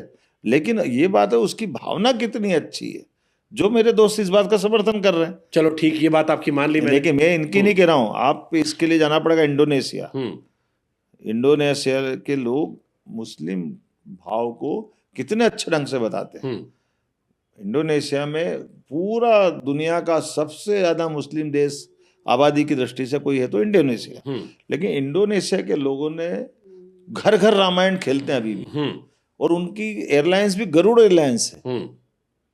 वो कहते हैं भाई गरुड़ हमारे विष्णु भगवान का वाहन है, और वो विमान की यात्रा करता था। तो फिर अपने इंटरव्यूज में पाकिस्तान की क्यों कह रहे थे कि पाकिस्तान के लोग भी देखो ऐसा नहीं कहते नाम बदलने पे, हमारे यहाँ लोग शिकायत करते रहते हैं। तो मेरे को पाकिस्तान तक क्यों ले जा रहा हूँ? मैं इंडोनेशिया आपने एक इंटरव्यू में कह दिया, 2-3 जगह कहा आपने। नहीं, मैंने इसलिए कहा कि पाकिस्तान की मानसिकता बताता। हाँ, कि उनकी हमसे बेहतर है कि वो शिकायत नहीं करते। मैंने ये बोला। दूसरी बात, आप कभी मेरे को जानकारी नहीं कि आप किस बात आपने, मैं स्टेटमेंट बता दे रहा हूँ, आपने कहा देखो हमसे उससे बेहतर तो पाकिस्तानी है जो कम से कम एक्सेप्ट करते हैं, अमेरिका में रहने वाला अमेरिकी, हिंदुस्तान में रहने वाला। भाव से मैं बताता हूँ ना आपको, ये तो बिल्कुल सही बात है। पाकिस्तान के लोग, हमारे देश का नाम क्या है sir? Bharat. India, that is Bharat. ये आप बता रहे हो? हाँ, संविधान के हिसाब से। ये मैंने क्या कहा? हाँ। लेकिन पाकिस्तान के लोग जिस दिन पाकिस्तान बनाया था, हाँ, उस दिन उनसे उन्होंने वो कहा था कि हिंदुस्तान है, तो वो हिंदुस्तान कहते हैं। हमारे वाले तो सब बनाए थे ना। मेरा निवेदन तो सुनो। आपके आरएसएस में भी मुस्लिम विंग है। तो मैं क्या मना कर रहा हूँ? मैंने तो कहा मेरे दोस्त है। हाँ। तो मैं जो राष्ट्रवादी मुस्लिम है उनका सम्मान करता हूँ, जो इस बात को मानते हैं कि भाई हम पूजा पद्धति हमारी नमाज पढ़ना, अजान देना, पवित्र कुरान पढ़ना, वो अपनी पद्धति है उनकी, इससे ना नहीं। अरे हमारे पास तो 33 करोड़ देवी देवता है, कोई राम को माने तो 33 करोड़। 33 करोड़, और इसके बाद करोड़ नहीं, करोड़ नहीं शायद, करोड़ है। नहीं, अरे 33 करोड़ है। 33 कोटि देवी। अरे कोटि करोड़ में आप अंदर बता दो, ओके, उलझ जाओगे। इसीलिए अधर्म में आपका नॉलेज ज्यादा होगा। नहीं, मेरा कोई धर्म में नहीं है, लेकिन अधर्म में नहीं है। हमने जितना पढ़ा उसमें करोड़, मैंने किसी बाबा ने हमको सिखाया था करोड़ नहीं है। मैंने क्या बोला? बाकी हम जानकारी की बता रहा हूँ। हमारे यहाँ आर्य समाज है, वो कोई पूजा पद्धति नहीं, उनके पास यज्ञ करते। तो हमारे यहाँ ये भाव है कि भाई आप पूजा पद्धति कोई भी रख लो, ठीक बात, लेकिन अल्टीमेटली राष्ट्रीयता तो आपकी देश से जुड़ेगी, और राष्ट्रीयता हिंदुत्व है। इतनी सी तो बात है। ये अब यही बात आ गई। क्या है? जैसे मैं हिंदू हूं, मुझे मजा आ रहा है, मैं हिंदू हूं, मुझे मजा आ रहा है कि राष्ट्रपिता हिंदू रहेगी, लेकिन हो सकता है कोई मुसलमान उसको मजा ना आ रहा हो। ये आपने क्यों सोच लिया कि जन्माष्टमी आप बना रहे हो सरकार के तौर पर? जन्माष्टमी मैंने क्या कहा? अरे आप गीता उत्सव कर रहे हो, फिर ना वो कह रहे हो कि भाई हमारी ईद भी कर दो यार, आप मुख्यमंत्री हो, आप बकरीद भी बना लो। मैं देखो वो ईद मनाते हैं, हम छुट्टी रखते हैं, हमको क्या मना है? मनाते तो नहीं हो ना। मेरी बात, मैं क्यों मनाऊंगा? मेरी वो नवरात्रि मनाते हैं क्या? आप उनके मुख्यमंत्री हो। अरे मेरी बात सुन, तो वो मेरे राज्य के नहीं लोग, बट मुख्यमंत्री अपने फादर हो गया ना। मैंने ऐसा, दोनों में फर्क है। आप इसको इस रूप में मत लो। मैं समझना चाह रहा हूँ आपसे, मेरी जिज्ञासा है समझने के लिए। आपको समझाने के लिए बता दो। ये जो पूजा पद्धति का मैंने विस्तार से आपको बताया ना, कि अगर मैं आर्य समाजी हूँ तो मैं रोज यज्ञ करूंगा। हाँ, मैं पूजा करने नहीं जाऊंगा। हाँ, सही बात है। इसका मतलब मैं हिंदू नहीं हूँ क्या है? तो यही फर्क उन पे आ जाएगा कि अगर वो नमाज पढ़ रहे हैं तो भी वो अपने मुस्लिम है, लेकिन वो देशभक्त हैं, ये गौरव की बात है, और वो हिंदुस्तान को मानते हैं, और अच्छी बात है। तब मैंने सही कंपैरिजन किया था, योगी जी और हेमंता जी से बढ़िया कंपैरिजन किया था मैंने कहा मेरे कंपैरिजन से मैं चक्कर में नहीं पड़ना चाहता हूँ, बार बार ले जाते हैं वहाँ। आपको दोनों में ज्यादा पसंद कौन आता आपको? मैंने क्या कहा? ये तो दोनों काम देख रहे हो आप। देखो, दोनों सीनियर है, दोनों वरिष्ठ है, वो अपना काम कर रहे हैं। हम लोग उनकी तुलना में तुलनात्मक रूप से किससे इंस्पिरेशन लेते हो आप पॉलिटिक्स में, एक्सेप्ट मोदी जी, मोदी, शाह, नड्डा जी छोड़ के? क्यों? ये तो 3 तो आपके टॉप लीडरशिप, इनका नाम तो आप लोगे ही लोगे, इसके अलावा किससे इंस्पिरेशन लेते हो तो दूसरे से लेने की जरूरत क्या है? अरे कम आपके पड़ रहा है क्या? आपके बड़े नेताओं में और किससे अरे लेते हो? यार, मोदी जी से बढ़ के कौन आदमी है? आज आप भी कहाँ चक्कर में पड़ो? ये तो सेफ वाला आंसर हो गया। सेफ कहाँ से हो गया है? यही मूल आंसर एक है। रहेंगे तो सेफ रहेंगे। नहीं, क्यों? आप बताओ ना, एक के साथ सब, सबके साथ एक, हमारी पार्टी का नारा है। अलग से नहीं है, सबका साथ सबका विकास, सबका नारा है। अब तो नया वाला चल रहा है, बटोगे तो कटोगे। ये मैं नहीं बोलता हूँ, आप इससे यकीन करते हो नारे पे? आप मेरे एक रहेंगे सेफ रहेंगे। जबरदस्त सर, जबरदस्त। और आगे नाम जैसे बदले जाएंगे, शहरों के, पंचायतों के, शहरों के नाम बदलोगे? देखिए भाई, ये सरकार चलाना ये पूरी 5 साल की व्यवस्था रहती है। ठीक है। तो निर्वाचन से निर्वाचन के बीच में ऐसे आने वाले सारे प्रस्तावों पे उनके गुण दोष के आधार पर निर्णय करते सर जाएंगे। महाकाल का कितना इम्पैक्ट आप पर रहा है? महाकाल पे किस पे इम्पैक्ट नहीं है? मैं आपसे समझना चाह रहा हूँ। मैंने कहा थोड़ी उनकी महाकाल, महिमा बताइए, क्योंकि आपसे बेहतर कोई समझा नहीं सकता, इसलिए मैं चाहता हूँ देश में जो बाकी हिस्से में लोग देखें, महाकाल की थोड़ी महिमा बताइए हमें, आप समझा देखिए, सकते हैं बेहतर। मैं इतना ही बता सकता हूँ, अगर आपने महाकाल का विषय लिया है तो महाकाल का मतलब भगवान काल के देवता, और काल के देवता मतलब समय के देवता, और समय व्यक्ति का माँ की गर्भ की अंदर आने वाली आत्मा से ही शुरू हो जाता है, और शरीर छोड़ने तक उसका समय पूरा नियत रहता है। ना वो बढ़ा सकता है ना घटा सकता है। लेकिन इस लोक में, मृत्यु लोक बोलते हैं इसको, अगर वो धरती पे आता है तो अपने समय का जो बेहतर से बेहतर उपयोग करेगा वो ही स्मरणीय रहेगा। बाकी शरीर भी चला जाएगा, वक्त भी चला जाएगा। जय महाकाल। लेकिन सर मेरे मन में एक सवाल महाकाल को लेकर आता है। कई लोगों ने मुझसे कहा कि महाकाल को ये आपसे पिछली सरकारों से चला आ रहा है, मतलब ये, इसका एलिगेशन मैं आपको नहीं दूंगा, इसका मैं सब कहूंगा, और ये देश के हर मंदिरों में, कि मंदिरों को हमारे यहाँ देश में 2 हिस्सों में बांट दिया गया है। अमीर के लिए अलग मंदिर, गरीब के लिए अलग मंदिर। बड़ा आदमी आया तो छोटा आदमी दर्शन नहीं करे तो बड़ा आदमी निकल ना जाए, पैसा है जल्दी दर्शन कर लो। आपको लगता नहीं कि ये व्यवस्था हमारे धर्म में, अगर इस पर आप लोग विचार करें, क्योंकि आप लोग उस पद पर है, तो जो दर्शन करने व्यक्ति आएगा उसके लिए सुगम अनुभव रहेगा, वो जाएगा और भगवान का आशीर्वाद चले जाएगा? ऐसा लगता है कि अमीरों के भगवान अलग हैं, गरीबों को समय इंतजार करना पड़ता है। ये एक मंदिर की कहानी नहीं बता रहा हूं, ये देश के हर बड़े मंदिर की, लेकिन क्योंकि मैं और आप बैठे हैं उज्जैन में, तो मैं उज्जैन के संदर्भ में आपसे पूछ ले रहा हूं। देखिए क्या हो गया, मैं आपसे 100% सहमत हूँ। हमने काफी बदलाव किए हैं, सुधार भी किए हैं उज्जैन बाबा महाकाल की नगरी में। और ये बात भी सही है कि हमने महाकाल पर पूरे ध्यान देश का जाए, इसलिए कई प्रकार के विकास के काम भी किए हैं। क्योंकि मैं तो उज्जैन से ही बाल्यकाल से जुड़ा हूँ, इसलिए बाबा महाकाल की वैभव, उनकी गाथा, उनकी विशेषता, उनके दर्शन का लाभ अधिकतम लोग उठाए। इसलिए हमने बाबा महाकाल के महालोक का भी निर्माण कराया।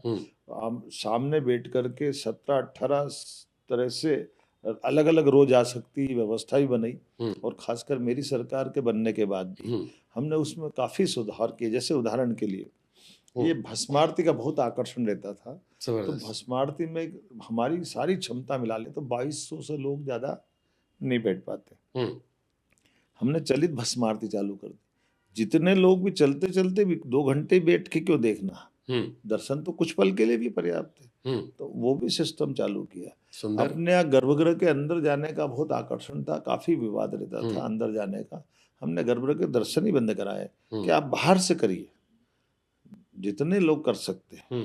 ये व्यवस्था में थोड़ा सा मुझे संकट भी आता है कि कुछ वीवीआईपी टाइप के दबाव रहते हैं, उसके कारण कष्ट आता है, लेकिन वो व्यवस्था के खिलाफ लड़ रहा है। मैं चाहता हूँ इस आप थोड़ा और ध्यान दें, कि आप भी भक्त हैं, और जैसे अभी खबर आई थी, मुझे बड़ा बेचैन कर गई कि कुछ लोग थे वो दर्शन के नाम में पैसा सा ले रहे थे, आप लोगों से गिरफ्तार भी करवाया, कार्रवाई कर रही। हाँ, हमने ही कहा, बट ये एक भक्त के नाते आपको भी दुख हुआ होगा। नहीं, इसीलिए कि, लेकिन क्या होता है कि जैसे कोई चोरी कर रहा है, हम अवॉइड करेंगे तो और बड़ा हिम्मत करेगा, तो हमको अड़ना पड़ेगा कि भाई अल्टीमेटली गलत बात तो गलत है, उसको दंड देना पड़ेगा, उस पर खिलाफ कार्रवाई करना पड़ेगी। ठीक बात है। अब एक बार जरा वो हमारा यस और नो वाला डंडा दीजिए भाई साहब। तो सबसे पहले यस, या आपके पास जो है यस या नो में आपको जवाब देना है। आप चाहें तो एक्सप्लेन भी कर सकते हैं। बीजेपी में परिवारवाद है, यस या नो? नो? क्या मालूम, आप पूछ रहे तो मैं उधर दिखा रहा। कोई बात नहीं, नो है। चले ठीक है, आप कह रहे हैं, मैं आपसे इसमें एक्सप्लेनेशन नहीं लूंगा। मोहन यादव जी इसलिए सीएम बने क्योंकि वो ओबीसी समाज से आते हैं, यादव हैं? गलत लोग कहते हैं जो कहते हैं ये? इस पर कुछ ऐड करना चाहोगे आप? बिल्कुल गलत है, क्योंकि मैं मेरी अपनी, जैसे आपने खुद ने कहा कि मैं तो 2003 में मुझे टिकट मिली और मैंने छोड़ी, तो मैं अगर इस वर्ग से आता था, ये होता तो इसका मतलब मैं ना कर सकता था क्या? ठीक। इंडिया को हिंदू राष्ट्र बनना चाहिए, यस या नो? हिंदू राष्ट्र बनना चाहिए, इसका मतलब मैंने फिर बार बार कहा कि आप कौन से हिंदू की बात कर रहे हैं? अमेरिका में अमेरिकन, रशिया में रशियन, तो भारत का बारे में क्या है? भारत एक डेमोक्रेटिक देश है। आप इसको क्यों अलग नाम दे रहे हो? और भारत का सही अर्थ में नाम तो भारत है। बट हिंदू राष्ट्र तो नहीं है ना मैंने सर? क्या, मैंने निवेदन, जहाँ राष्ट्रीयता की बात कर रहे हो तो राष्ट्रीयता तो वही है जो आप कह रहे हो। पाकिस्तान वाले कहते हैं हिंदुस्तान से आ रहा हो, क्या कहते हैं वो? आप कह दो यस हिंदू राष्ट्र बनना चाहिए। तो मैंने क्या, हिंदू राष्ट्र बनना क्यों चाहिए जो है तो? बट है कहाँ अभी? अरे क्यों नहीं कहता? नहीं है, यही तो है। हिंदू का मतलब सहिष्णुता, हिंदू राष्ट्रीयता से जुड़ती है, हिंदू सनातन पद्धति से जुड़ती है, हिंदू जीवन शैली है। हिंदू को कोई बनने बनाने से काम नहीं चलने वाला। कोर्ट वाली बात कोई जानकारी नहीं तो मैं क्या करूंगा? नहीं, ये तो सुप्रीम कोर्ट वाली बात। तो सुप्रीम कोर्ट नहीं मानूंगा तो किसको मानूंगा? ठीक है, लेकिन हिंदू राष्ट्र भारत बनना चाहिए नहीं? ये बनना मतलब फिर वही कोई नया आके बनाएगा क्या? जो सनातन पद्धति जीवन की, वही तो राष्ट्रीयता जुड़ती है। ठीक है, चलिए। गोडसे जी गोडसे देशभक्त थे या देशद्रोही? गोडसे देशभक्त थे? मैं उस समय पैदा ही नहीं हुआ। आपने क्रिकेट अच्छा खेला है, हमको लग रहा है। अच्छी बॉल डक कर लेते हैं आप।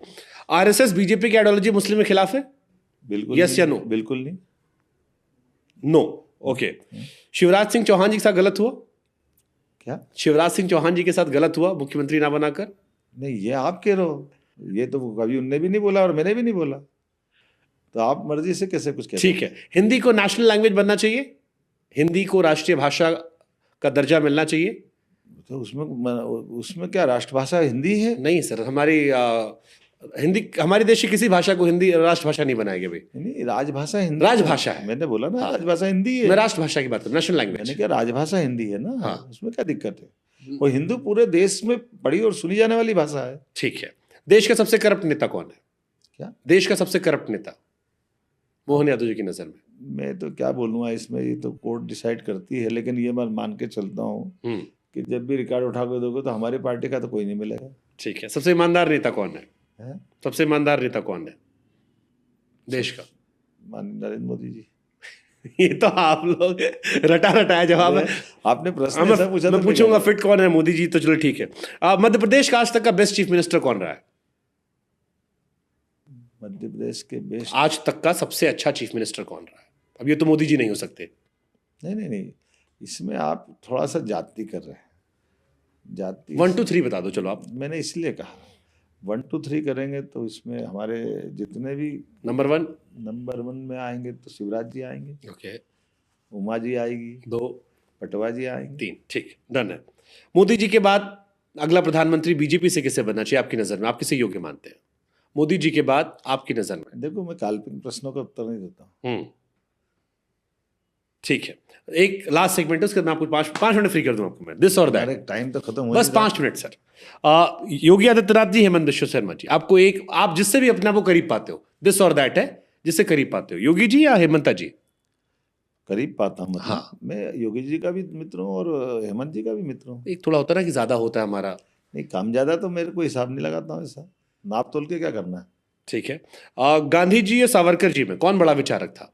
गांधी जी सावरकर जी में बड़ा विचारक कौन था? दोनों की धारा अलग अलग है, लेकिन दोनों की धारा महान है। ठीक है। राहुल जी और केजरीवाल जी में अपोजिशन का ज्यादा बेहतर नेता कौन है? अब मैं इसको क्या बोलूँगा। दोनों एक से बढ़कर एक, दोनों फेल हुए हैं। दोनों के आधार पर देश ने निराशा हासिल की। 10 साल से मुख्यमंत्री राहुल जी के लोग कह रहे हैं क्या बोला, प्रधानमंत्री बन जाएंगे राहुल जी। दोबारा मैं फिर बोल रहा हूँ, 10 नहीं 15 साल बोलो उनको। 2014 में उनकी रहते रहते ही सरकार गई और आज तीसरा चुनाव हार गए, 15 साल के लिए बाहर हो गए, तो उनको क्या बोलोगे? और केजरीवाल जी जिस बात को लेके सरकार में आए थे, कांग्रेस में कभी नहीं जमूंगा, कांग्रेस से हाथ नहीं मिलाऊंगा, वो कांग्रेस से हाथ मिला रहे, इसको क्या बोलोगे? जितनी बातें बोली सब झूठी निकली। अखिलेश यादव, तेजस्वी यादव में यादवों का सबसे बड़ा नेता कौन है? अब मैं भी इसको इस तरह से नहीं देखता हूँ जिस ढंग से आप देख रहे हो, क्योंकि क्या हुआ, आपकी बड़ी तुलना होती है सोशल मीडिया पे कि बिहार में तेजस्वी जी, वहां पर अखिलेश जी, और बीजेपी ने कर दिया है आपको, और आपको आप भले नहीं मानते लेकिन लोग ये मानते हैं कि बीजेपी आने वाले टाइम में नेशनल पॉलिटिक्स में अखिलेश जी और तेजस्वी के सामने आपको शायद प्रोजेक्ट कर सकती है। देखो, मैं मेरी पार्टी का सिपाही हूँ, पार्टी के विचार को लेकर आगे बढ़ता हूँ, तो मैं अपनी पार्टी की बात करूंगा। इनमें से किसी संपर्क में आप हैं? मेरा कोई संपर्क नहीं। अखिलेश जी या आजम, क्योंकि आप आजमगढ़ के ही हैं, मतलब मूलतः। नहीं तो मैं 300 साल पहले मेरे पिताजी यहाँ आ गए ना, प्रचार करने गए थे आप सैफई, तो क्यों नहीं जाएंगे? अपना देश है। तो यादव का सबसे बड़ा नेता कौन है देश में? मैंने फिर कहा कि कोई किसी जाति से मत जोड़िए, आप अपना नाम भी ले सकते हो। हमारी पार्टी नहीं, हमेशा नहीं, क्यों बोलेंगे? हम तो अपनी पार्टी की विचारधारा के लिए जहाँ भेजेंगे हम जरूर जाएंगे, हमको क्या तकलीफ है। हरियाणा में आप गए थे, आप जीत गए, अच्छा रिकॉर्ड आपका। तो यूपी बिहार में, चलो मैं फिर बता, अखिलेश जी, तेजस्वी जी, मोहन जी, यादवों का सबसे बड़ा नेता कौन है? मैंने इस दृष्टि से देखा ही नहीं किसी को, वो अपनी पार्टी के नेता, हम हमारी पार्टी के नेता। उन दोनों में ज्यादा बेहतर कौन है? फिर मैंने दूसरी बात कही, वो है बिहार में, एक यूपी में, उनसे क्यों तुलना करो? विराट को, चलो ठीक है, मत बताओ, आप बहुत डिफेंस के। विराट कोहली, रोहित शर्मा में कौन फेवरेट है आपका? विराट कोहली, रोहित शर्मा में? विराट कोहली। क्यों? देखो, पाक से यहाँ देखिए, सट से आंसर दिया, 1 सेकंड नहीं लिया। तो क्या हो गया? बाकी वाले में टुक टुक टुक टुक टुक टुक टुक नहीं है मुद्दा, आप टुक टुक मान रहे हो, क्योंकि मैं आपके हिसाब से उत्तर नहीं दे रहा हूँ। हाँ। लेकिन उत्तर देने का दायरा तो मेरे पास है ना। क्यों विराट कोहली? विराट कोहली इसलिए है कि विराट कोहली की अपनी एक नैसर्गिक शैली जो मुझे पसंद है। वो जो एग्रेसिव। अब मैं एक बताऊं, उनके बेन स्टोक्स फेवरेट प्लेयर है ना। अब 56 दुकान पे आप खरीदने अरे हाँ, मुझे याद आ गया क्यों विराट कोहली बना। आपको भी तो मजा आता है। भाई तेरी ऐसी आपका ये गलत आकलन है। अरे हमने वीडियो देखा आपका। नहीं तो वीडियो देखा तो वीडियो की पोजीशन नहीं देखी, कहाँ वीडियो। तो विराट कोहली की तो वही रहती है ना, वो खेलता है जब उसको मैदान में पूरी फॉर्म में रहता है तब उसको बेन स्टोक्स याद आता है। देखो, जब कोई सेना में रहेगा तो सेना की भूमिका में रहेगा, कोई साधु रहेगा तो साधु की भूमिका में रहेगा। समझ गया मैं विराट कोहली आपके फेवरेट क्यों है। जी, जबरदस्त जबरदस्त। मध्य प्रदेश में क्या है सर, आखिरी सवाल, जो लोगों को यहाँ आना चाहिए? मध्य प्रदेश में वो सब कुछ है जिसको देखने के लिए जरूर आना चाहिए। मुझे इस बात की प्रसन्नता है, आप किसी भी क्षेत्र में जाइए, वन संपदा में, जीव संपदा में, खास करके वन्य जीव संपदा में, आप बताइए जितना मध्य प्रदेश समृद्ध इतना कोई राज्य नहीं।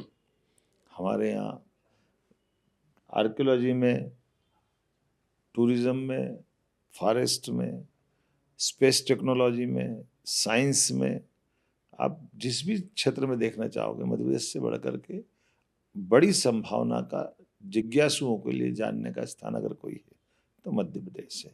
मुझे गर्व है कि मध्य प्रदेश भारत का इस तरह का हिस्सा है जो नदियों का भी मायका है।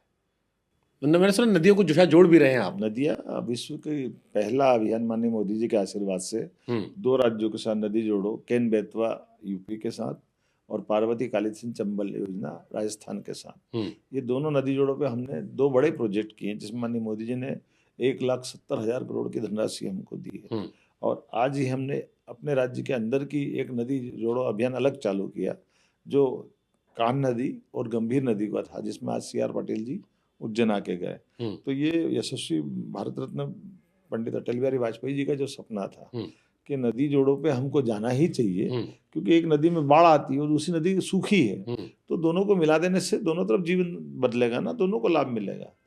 मुझे बड़ा दुख के साथ कहना पड़ा कि कांग्रेस ने 20 साल तक ये अच्छे विचार को टाले रखा और माननीय मोदी जी ने इस विचार को परवान चढ़ाया और हम राज्य में आगे बढ़ गए। आखिरी चीज ये तो यस और नो है, लेकिन आपने एक बच्ची को उठाया था, उसके हाथ में तलवार थी, बहुत वायरल तस्वीर हुई नेशनल मीडिया। आखिरी करते हैं, बस ये आखिरी है, ये आखिरी है। वो तलवार सही था सर? तलवार बच्ची, छोटी बच्ची को देना? दोनों बातें। आपने तलवार नहीं, वो तलवार का खिलौना था। वो बच्ची के हाथ में तलवार का मतलब बच्ची गोद में है और अहिल्या माता का 300वां जन्मोत्सव चल रहा है, तो प्रतिकृति बना करके कोई बच्ची ऐसे कुछ लेके आएगी, इसको क्या मानोगे आप? अभी तलवारबाजी अच्छी करते हैं, क्यों नहीं करते? 10 बार करेंगे।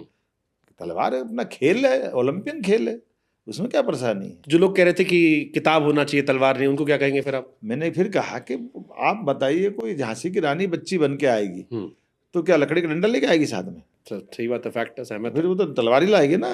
तो अगर अहिल्या माता बन गई तो अहिल्या माता महारानी है और उनके नेतृत्व में कोई युद्ध नहीं आ रहे हैं, तो उसको क्या बनाएंगे? कितने क्लैरिटी से ये सारी बातें आपने बता दी। बीच में थोड़ा डिफेंस किया था बट नहीं अंत भला तो सब भला।